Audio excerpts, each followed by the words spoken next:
How to play the Grob Opening in 60 seconds. We start with pawn to g4. If they push pawn to d5, we bring bishop to g2. If they capture with bishop to g4, we counter with pawn to c4.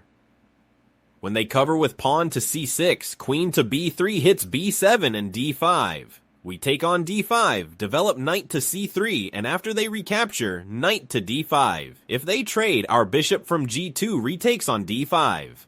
From here, we pressure b7 and the d-file and can castle long after bishop to d2.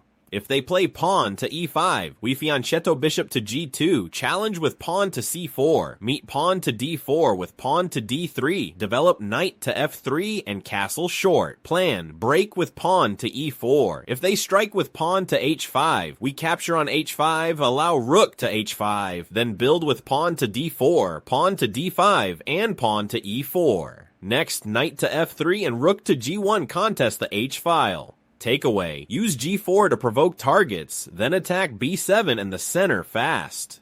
Liked this opening? Tap like, follow for more, and join the gambit for your next chess upgrade.